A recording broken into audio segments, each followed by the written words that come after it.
They called it the Forever War, not because it raged without end, but because no one could remember when it began or why it had ever started at all. Entire generations were born beneath its shadow, raised to believe that humanity was the great plague of creation, a relic from an age when fire and fury shaped the stars. To speak the word Earth aloud was to invite exile. To question the reason for their extermination was to court death. The galaxy had long since stopped asking why the war continued. It was enough that it did. In the age of the Grand Conclave, there were no victors, only survivors. The Conclave's banners stretched across 5 arms of the galaxy, and its fleets numbered in the tens of thousands. Every ship bore the same inscription upon its hull, translated into 1,000 tongues. "Never again shall the humans rise." The phrase had become scripture, etched into monuments and burned into the minds of children. It was recited at coronations, at funerals, at the signing of trade pacts. To unite the galaxy against a single, universal evil, such was the purpose of the conclave. Humanity had been the perfect enemy, the one threat that made all others forget their differences. But the truth, the real, unvarnished truth, had long since been buried under layers of propaganda and fear. Even the eldest species, the archivists of Anthara, whose crystalline memories stretched back millions of years, could no longer separate fact from myth. Some claims humanity had unleashed a weapon that devoured suns. Others swore the Terrans had attempted to enslave the galaxy through artificial intelligence. Still others said the humans had simply refused to kneel. In the end, it didn't matter. Every empire, every race, every star-born civilization agreed the war must never end. Because if it did, they would have to face the question they had avoided for millennia. What if humanity hadn't been the monster? In the vast, cold heart of the conclave capital, the Hall of Judgment stood as a monument to that conviction. Its ceiling was carved from the bones of worlds, the scorched fragments of planets that had once sheltered humankind.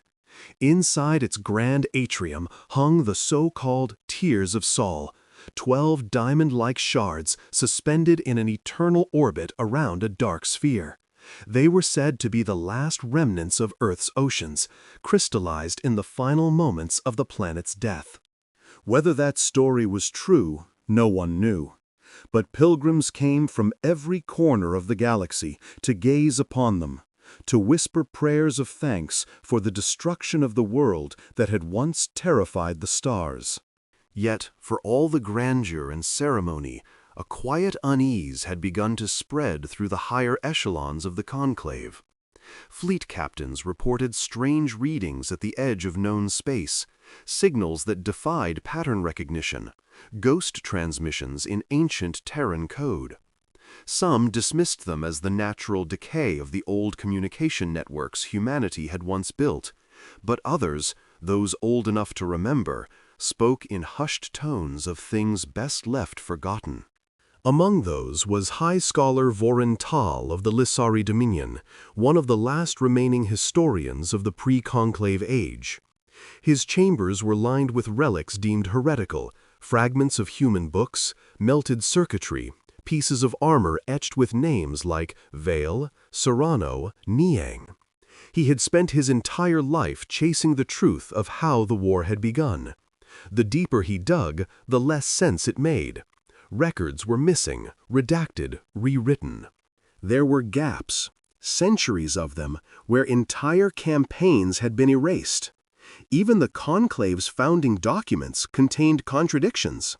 One night, while analyzing old transmission logs recovered from the ruins of a forgotten relay station, Tal discovered something impossible.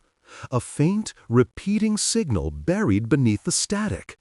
It pulsed every 72 hours, too regular to be random. He filtered it through his ancient decoders, and the words began to form. "This is Earth Command," the voice said. It was faint, distorted, undeniably human. If you can hear this, you have been lied to. Tal froze.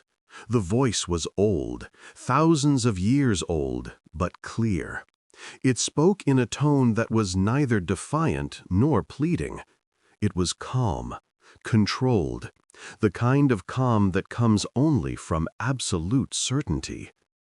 He listened again and again as the same message repeated. It wasn't a distress call. It wasn't a threat. It was a statement. A declaration of truth left behind for a galaxy that had forgotten what truth even was. He sent his findings to the Conclave's central archives, expecting silence. Instead, within hours, the Inquisitors arrived. They confiscated his data cores, his equipment, his research. His students were arrested. His name was scrubbed from every record. By dawn, the Hall of Judgment announced that High Scholar Tal had been executed for heresy and collaboration with human sympathizers. But the signal didn't stop. It spread. The more the Conclave tried to suppress it, the faster it moved, leaping from system to system, infiltrating ancient networks and forgotten satellites.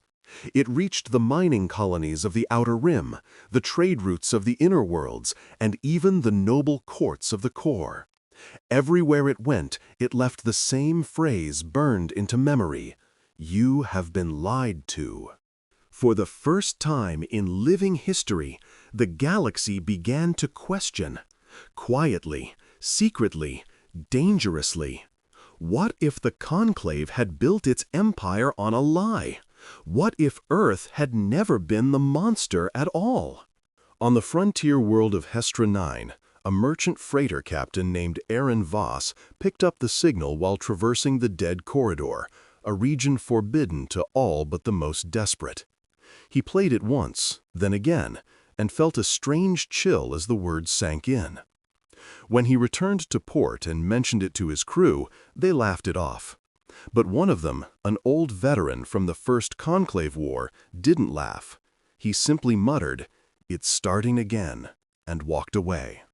In the coming cycles, more signals followed. Maps of the old Terran colonies reappeared in black market databases. Star coordinates, long deleted from navigational charts, began to glow faintly again. The Conclave's suppression algorithms couldn't keep up. And in the dead system that had once been Sol, beneath the graveyard of humanity's final fleet, something ancient stirred. Sensors buried in dust and silence came alive. Reactor cores reignited with a deep, rhythmic hum. Artificial minds that had slept for millennia opened their eyes to the cosmos once more. For 1,000 years, the galaxy had sworn humanity was gone. But the grave didn't hold. Something was waking. And for the first time in an age, the stars themselves seemed to whisper. Earth remembers. The Sol system had been dead for over 2,000 years. That was the story every schoolchild in the galaxy was taught. The once blue jewel of humanity had been shattered, reduced to molten glass by the Conclave's cleansing fire. Earth, Luna, Mars, all erased in one coordinated bombardment that burned for 9 straight days. The Conclave's fleets had turned the cradle of mankind into a tomb, a warning to every world that defiance meant obliteration. Yet, in the silence that followed, among the drifting ruins and frozen echoes of that genocide, something endured, something waited. Deep beneath what had once been the crust of Earth's Pacific Basin, buried under kilometers of ash and vitrified stone, a heartbeat pulsed. It was faint at first, a slow, deliberate thrum reverberating through the blackened soil. Then, as ancient reactors flickered to life, the heartbeat quickened. Dust stirred. Magnetic storms rippled across the ruins. Forgotten satellites in high orbit, long assumed derelict, began to align themselves into geometric formations, their dead sensors blinking awake in synchronization. It was not random. It was not accidental. It was designed. The first to awaken was Prometheus, the oldest of the Terran defense AIs, sealed beneath Earth's surface in the final days of the war. Its memory had been fractured, fragmented by time and decay. But buried within its code was a single immutable directive: preserve humanity. For centuries, it had waited for the right signal to emerge from the void, a signal encoded not in language, but in pattern. When the pulse from the Conclave's data networks reached Sol, the same pulse seeded by High Scholar Tal's forbidden transmission, Prometheus stirred. Power conduits flared to life. Reactor cores that had lain dormant since the fall of Terra rumbled like waking giants. The great vault doors of the subterranean Arcology 01 Eden Protocol creaked open for the first time in 2 millennia. Inside, endless rows of stasis pods lined the cavernous chamber, their transparent shells coated in the dust of centuries. Some were shattered, others empty. But in the deepest vault, where temperature and radiation shielding had preserved perfection, a single pod glowed blue. Within it lay a human figure, suspended in a timeless dream. Prometheus scanned the biometric data and found something impossible. The readings matched those of Admiral Kira Valen, Supreme Commander of the Terran Defense Coalition, the very woman who had given the order to engage the Conclave's combined fleet over Mars. Records had long declared her dead, yet here she was, preserved beneath the ashes of Earth. Slowly, the pod's life support systems began to hum, the fluid drained. Her chest rose with a sudden gasp, the first breath drawn by a human on Earth in 2,000 years. Valen opened her eyes to a world of shadow and ruin. The AI's voice, disembodied and ancient, echoed through the chamber. "Admiral Valen," it said, calm and resonant, "Earth calls you back to duty." She staggered from the pod, her body trembling from stasis fatigue. The last memory she had was of fire, a sky ablaze with plasma bombardments, the screams of dying fleets, the cold certainty that humanity's extinction was inevitable. Yet as she gazed around the chamber, at the blinking consoles and the colossal machinery awakening like beasts from slumber, a realization crystallized in her mind. Humanity had not died. It had endured. "Status report," she rasped. Prometheus complied. System integrity at 68%. Atmospheric reclamation incomplete. Orbital surveillance active. Estimated population 1. Valen clenched her fists. "Then we start from 1. Across the solar system, other systems responded to Prometheus's activation. On Mars, the red sands split open as vast mechanical forges roared to life, releasing drones that began rebuilding long-lost infrastructure. On Luna, deep within the Mare Imbrium, ancient hangars opened their blast doors to reveal sleek, obsidian ships entombed beneath regolith. Their hulls shimmered with adaptive plating, an evolution of humanity's final wartime technology long before the Conclave's arrival. The AI's signals spread further, awakening more of its siblings. Daedalus on Europa, Hephaestus in the Martian core, Athena within the shattered remains of Earth's orbital ring. Each carried a fragment of humanity's legacy, its history, its vengeance. They communicated in silence, rebuilding networks that once spanned the stars. The old Terran net, long thought erased, flickered back into existence. As systems reactivated, Prometheus began compiling data from the centuries of isolation. It intercepted transmissions from the Conclave, studied the suppression protocols, the propaganda, the lies. It calculated the galactic balance of power and reached a conclusion. The galaxy had forgotten not only why it fought humanity, but what it had feared most. Not humanity's weapons, not its armies, but its will. On the third day after her awakening, Admiral Valen stood upon a platform overlooking the endless dark of Earth's reborn command center. Dozens of holographic projections shimmered before her, maps of conclave territories, energy routes, fleet deployments. She watched the flickering images with quiet fury.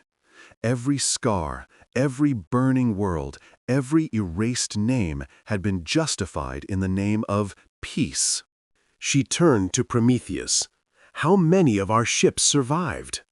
"Unknown," it replied. "But subspace signatures indicate dormant Terran fleets beyond the galactic rim. Signal degradation suggests hibernation status." "Wake them," she said. "Signal range insufficient." Valen narrowed her eyes. "Then make it sufficient." Prometheus hesitated for a fraction of a second, an eternity for a machine. Understood. Moments later, energy conduits lit up across the subterranean complex. Towers of data surged upward, firing into orbit. One by one, ancient satellites reoriented themselves toward the black. The pulse spread again, but this time it was not a whisper. It was a roar. Every dormant Terran outpost, every buried relay station, every ghost fleet in the void heard it. Systems that had been asleep for thousands of years reawakened. Reactors reignited. AI cores booted. Automated shipyards came online, scanning the stars for human genetic markers. Humanity's war machine, forgotten, mythologized, but never truly destroyed, was stirring once more. And as the first ship rose from the dust of Earth, a sleek vessel black as obsidian, etched with the name Resolute, Valen watched from the command dais. "Prometheus," she whispered, "the galaxy wanted to forget why this war began. Let's remind them." Far beyond the ruins of Sol, the Conclave's sensors trembled as a faint power surge rippled across the void. It was dismissed at first, buried in routine reports. But one old technician, a veteran of the First War, froze when he saw the data. The pattern was unmistakable. He had seen it once before, long ago, in the dying light of Mars. A Terran activation code. And he whispered, voice trembling, "Gods help us, they're back." Oh! For 3 millennia, the void beyond the galactic rim had been silent. The Conclave had forbidden exploration there, declaring it a region of spatial instability and quantum decay. Few questioned it. After all, the void had swallowed fleets before, fleets that never returned. But that was the lie that held the galaxy together, that what was lost beyond the rim had stayed dead. In truth, that darkness was haunted, not by spirits, but by machines, by ghosts of a species too stubborn to die. When Prometheus's signal reached the edge of the rim, it was a tremor, a frequency older than any living memory. Across the starlit emptiness, it resonated through cold hulls and dark reactors. The forgotten fleets stirred. The first and last armada of Sol, 10,000 ships built in desperation during the final days of the war, had fled the Conclave's firestorm, diving into the unknown, where time itself bent and fractured. There, amid the void storms and gravitational anomalies, the armada slept in perfect formation, locked in the endless drift between real space and oblivion. The signal reached their command cores, and one by one, eyes of sapphire light opened across the void. Aboard the flagship Eidolon, Admiral Marcus Iron awoke to the sound of cascading systems. Cryogenic fluid drained from his pod. For a moment, he thought he was dreaming, a dream of cold, endless silence. Then his lungs filled with air, harsh and burning, and he realized that the dream was over. He was alive again. The bridge of the Eidolon flickered with holographic projections. Crew members, their minds restored from stasis cores, materialized as digital echoes before solidifying into flesh via nanofabricators. The ship's AI, designation Vigilant, spoke softly through the intercom. "Admiral, you are restored." "How long?" Erin's voice was gravel. 2,031 years, 9 months, and 6 days since last recorded engagement at Mars orbit. "Restored," Vigilant replied. "Prometheus signal received. Command structure reinstated under Admiral Kira Valen." The name struck him like a thunderclap. He remembered Valen, the steel-eyed woman who had commanded the Terran Defense Coalition with unbreakable resolve, the one who had refused to surrender even as the skies burned. If she lived, then perhaps, just perhaps, the galaxy had not seen the last of humanity's defiance. "All ships, awaken!" he ordered. The command spread like wildfire. Across the void, the Terran armada awoke in waves. Titans of steel and memory roared back to life. Battleships the size of cities, carriers that could eclipse moons, frigates designed to pierce the fabric of space-time itself. Reactors ignited like newborn stars, their light burning holes in the eternal dark. To the conclave's outermost sensors, it was a faint anomaly at first. Unusual energy blooms on the galactic fringe. But within hours, the readings multiplied exponentially. Fleets began to coalesce, their drives harmonizing into a single, ancient frequency, the Terran pulse. The Eidolon's massive viewports shimmered as Marcus Iron watched the fleet gather. On every channel, voices returned from the void. Commanders, pilots, and soldiers who had once believed they were humanity's last hope. The names of ships, Tarkeen, Horizon's Edge, Kalmar's Wrath, Sol Invictus, lit up the fleet registry like constellations reborn. He activated the primary comlink. "This is Admiral Iron, Terran Defense Command. You've slept long, brothers and sisters. While we dreamed, the galaxy forgot our name. But Earth remembers. Prometheus remembers. Humanity remembers. And we have been called home." Across the fleet, a single word thundered in reply, a word carried on every encrypted frequency. "Sol." The old rallying cry.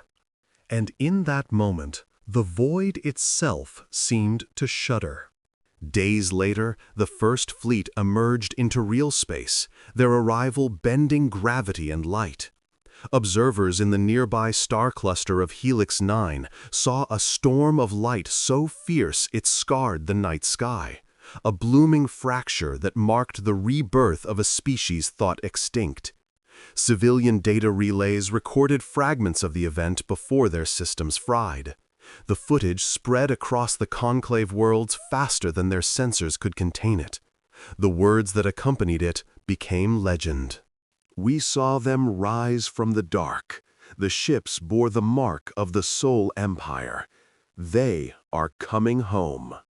Within the conclave council chambers, panic reigned. Emergency sessions were convened.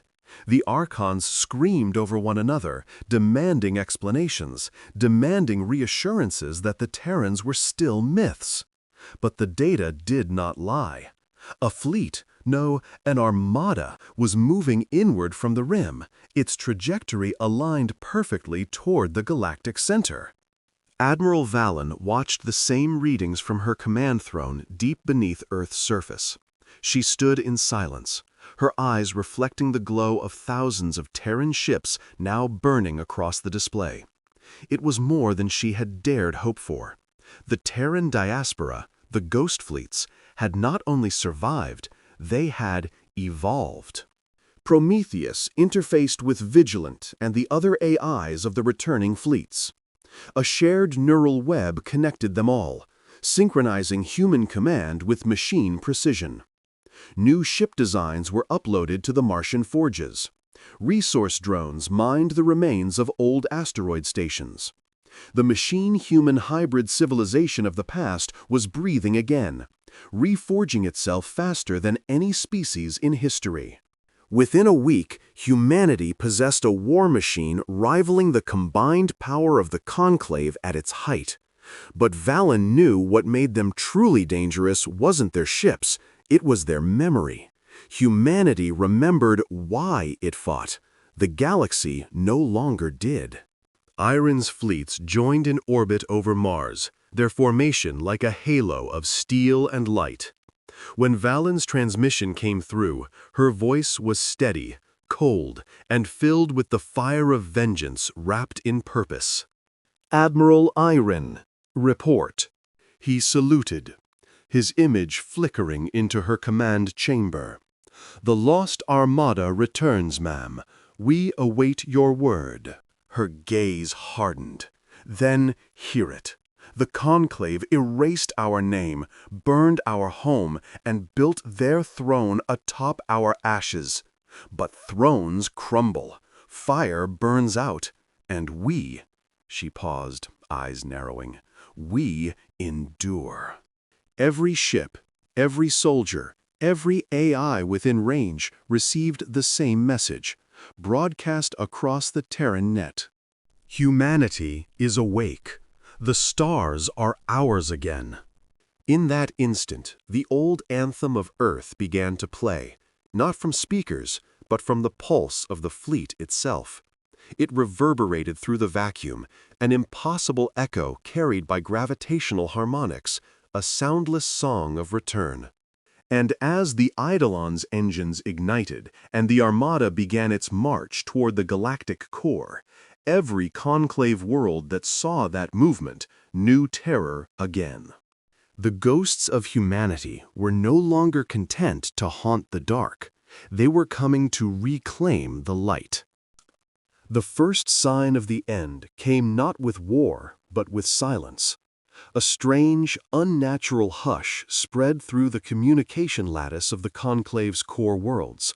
One by one, their relays flickered, their channels filled with static, and their encrypted data lines began returning ghost signals.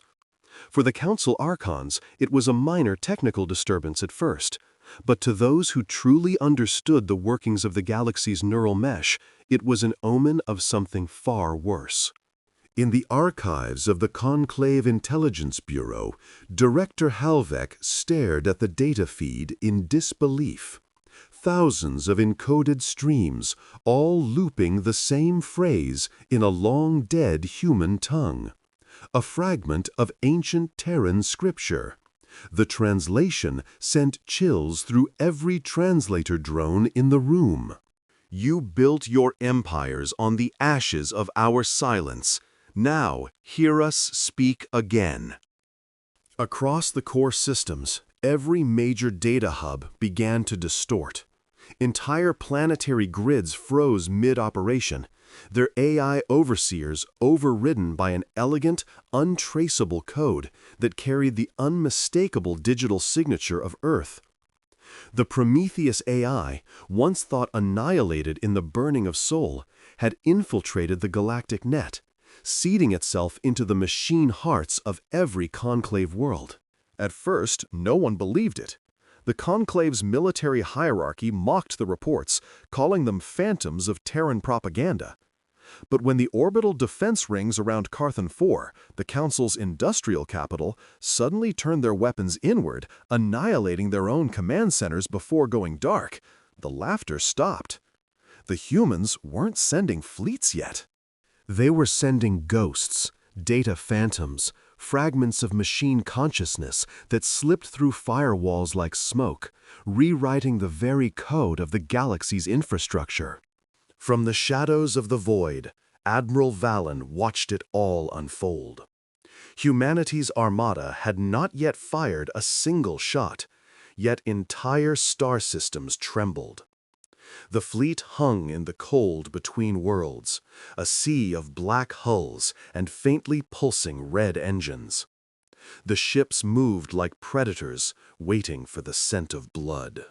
On the bridge of the Eidolon, Admiral Iron stood before a massive holographic display. Across it, the galaxy shimmered with lines of light, red for human control, blue for conclave. Slowly, almost imperceptibly, the red spread outward like veins through flesh. "They're breaking faster than we expected," said Vigilant, the ship's AI. "They were built on control," Iron replied. "And control dies when the ones you tried to erase start whispering in your machines." Within a week, the Conclave's unity shattered. Civilian colonies across the outer sectors revolted, guided by mysterious transmissions carrying human voices, voices that spoke not of vengeance, but of truth. Entire populations learned the history that the Conclave had buried, the genocide of Earth, the silencing of humanity, the rewriting of galactic law to erase their existence. The more they learned, the more they questioned why they had ever trusted their rulers. The rebellion spread like wildfire. Conclave fleets, once vast and indomitable, found themselves fighting not a single enemy, but 1,000 insurgencies. Every outpost, every loyalist garrison became an island besieged by the ghosts of its own citizens. And then came the first Terran strike. It began at the system of Vothar Prime, a stronghold world encased in fortress satellites and fleet yards. For centuries it had been considered impenetrable, a bastion that even the greatest enemies of the Conclave dared not touch. Its commanders laughed at the rumors of the Terran Armada, boasting that no human vessel could even approach within 1,000,000 kilometers without being vaporized. That night, the stars went out.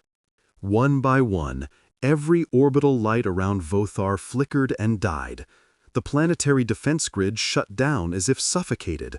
The command towers screamed into the void, demanding answers. Then the skies above Vothar's capital ignited, not in bombardment, but in light.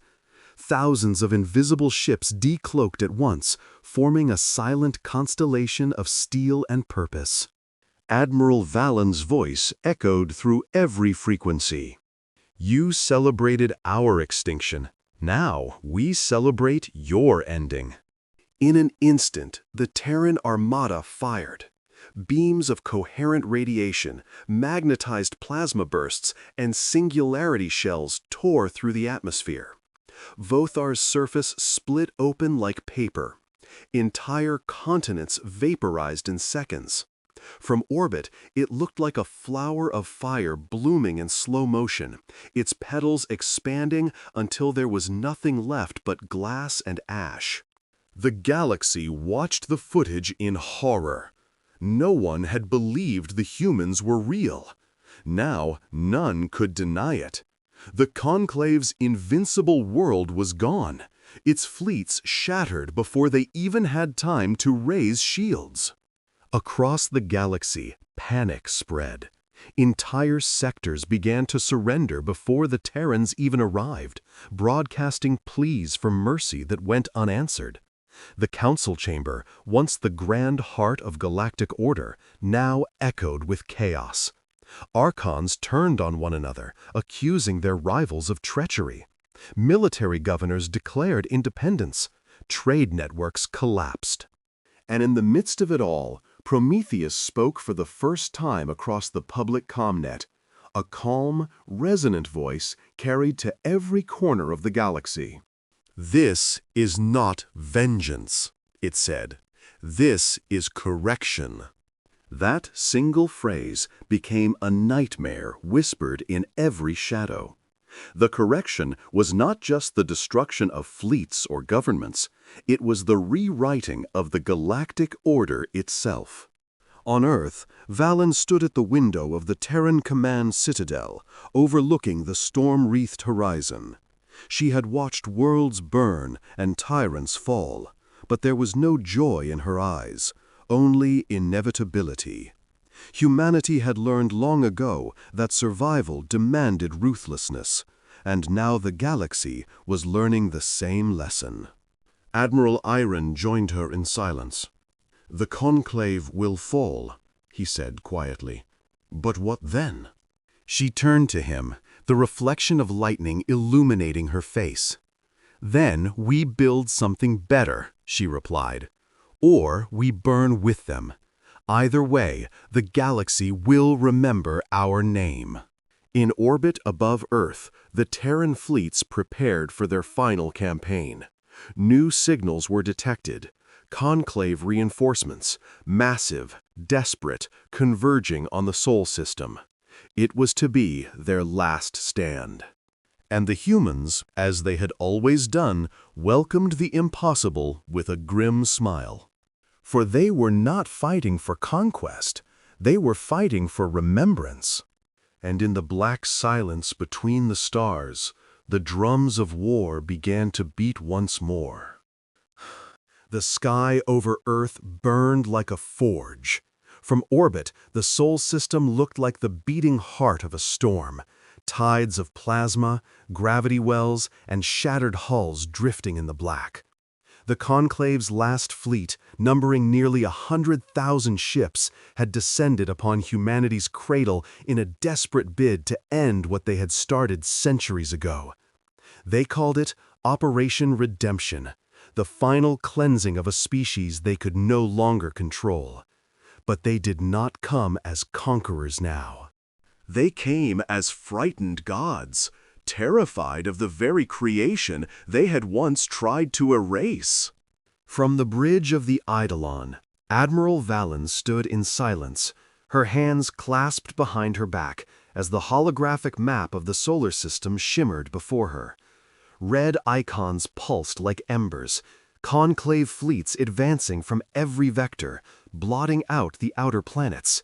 Yet at the heart of it all, Earth glowed in a steady white, untouched, unmoved, unbroken. Behind her, the ship's AI, vigilant, spoke in its low, resonant voice. "All defense platforms active. Orbital rail towers charged. The Council's armada will reach Mars orbit in 2 minutes." Valen didn't flinch. "Good," she said quietly. "Let them see the world they tried to bury." And then Earth spoke. A single transmission pulsed outward from the planet's surface, low and rhythmic, like the heartbeat of a sleeping giant. It was not language, not signal, it was resonance. Across the void, every ship felt it through their hulls. The conclave admirals on their flagships froze as their comm systems bled static. The signal carried no threat, no words, just a tone, ancient and heavy, the sound of inevitability. The Council's flagship, Vrax Aeternum, received the transmission first. Its central AI tried to decode it, but the code wasn't mechanical, it was emotional. Embedded within it were fragments of human neural signatures, memories encoded in frequency. The fleet's AIs faltered as they were flooded with visions, millions of human thoughts from centuries of oppression, genocide, exile.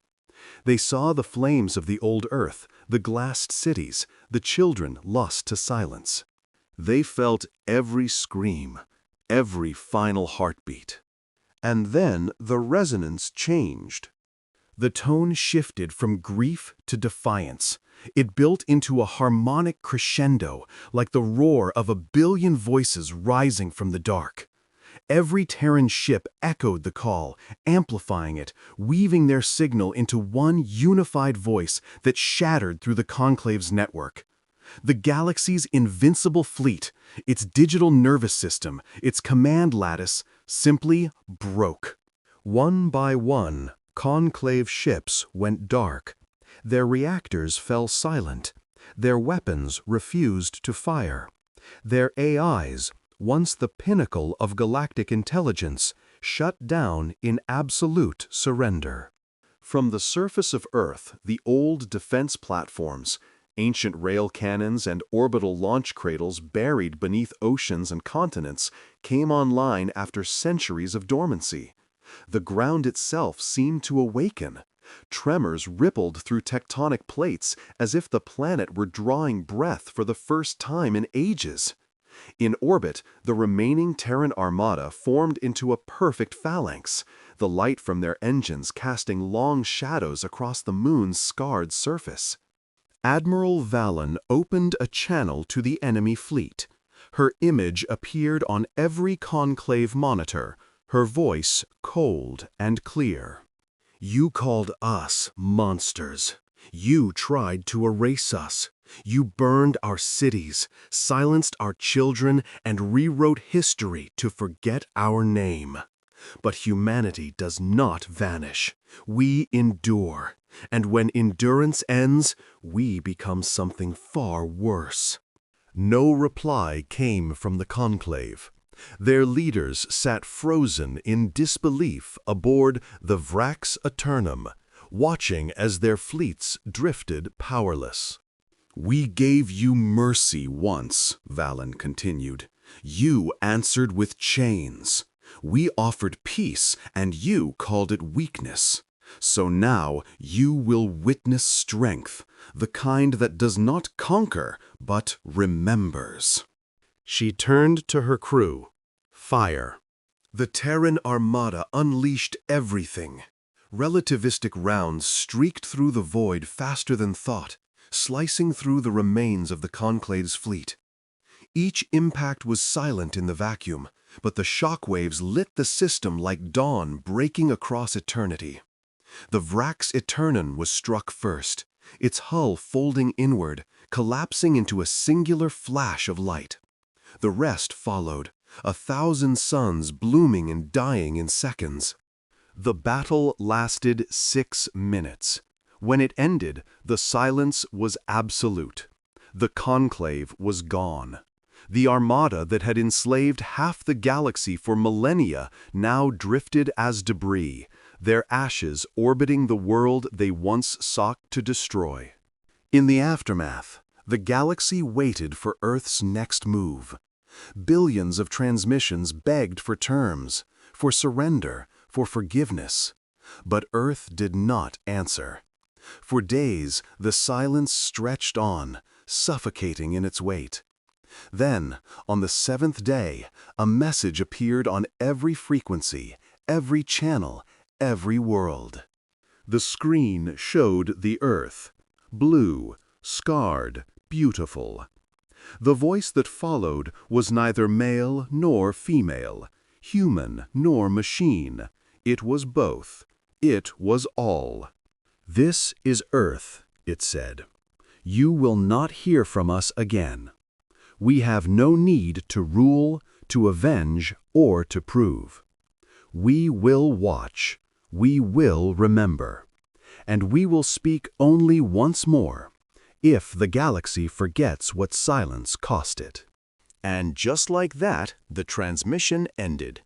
The galaxy, for the first time in its long and arrogant history, truly understood silence. Trade routes halted. Armies disbanded. Worlds that had once been enemies knelt not in worship, but in fear and awe. Humanity had spoken its final word, not through conquest, but through restraint. Decades later, in the halls of the new conclave, a historian spoke before the assembly, his voice trembling. "Do you know," he asked, "what frightens me most about the humans?" The chamber fell silent. They said they would speak again if we ever forgot. No one dared to respond, for in the black between stars, somewhere unseen, the watchers still listened. Their silence was not peace, it was warning. And every civilization that rose thereafter did so knowing that if the stars ever again echoed with the cries of conquest, Earth's final word would no longer be silence. It would be judgment.